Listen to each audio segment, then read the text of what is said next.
যাদের হৃদয়ে আছে আল্লাহর ভয়, তারা কভু পথ ভুলে যায় না।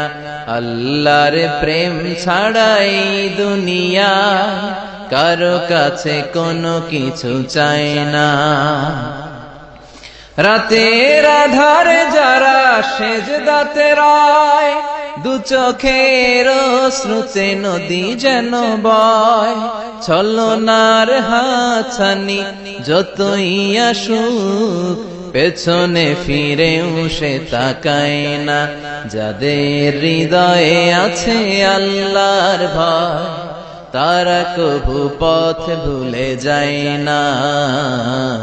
আল্লাহর প্রেম ছাড়াই দুনিয়ায় কারো কাছে কোনো কিছু চাই না।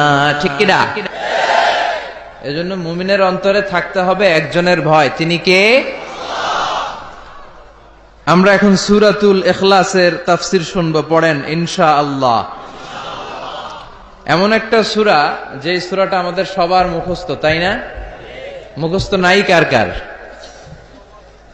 হ্যাঁ, মুখস্থ আছে না?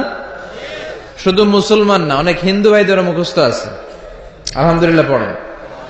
মুসলমানদের সাথে থাকতে থাকতে অনেক হিন্দুরাও পড়ে, অনেক হিন্দুরাও কালিমা পড়ে, জানেন? অনেক হিন্দু ভাইরাও সূরাতুল ফাতিহা মুখস্থ বলতে পারে, জানেন? আলহামদুলিল্লাহ বলেন। আমাদের এই অনেক মাহফিলগুলোতে হিন্দু ভাইরা কিন্তু আসে এবং লুকিয়ে লুকিয়ে কোরআনের কথা শুনে। অনেক ভাইরা আসে, বিভিন্ন ধর্মের বর্ণের পেশার লোকেরা। একজন বলল, হুজুর আপনার মাহফিল শোনার জন্য 60 জন পুলিশ আসছে আজকে, 60 জন। আল্লাহ ভাইদেরকে তুমি কবুল করো। প্রশাসনের যারা আছে আল্লাহ তাদেরকে তুমি কবুল করো। নিরাপত্তার জন্য যারা এসেছে, সিআইডি, এনএসআই, র্যাবের ভাইয়েরা, পুলিশের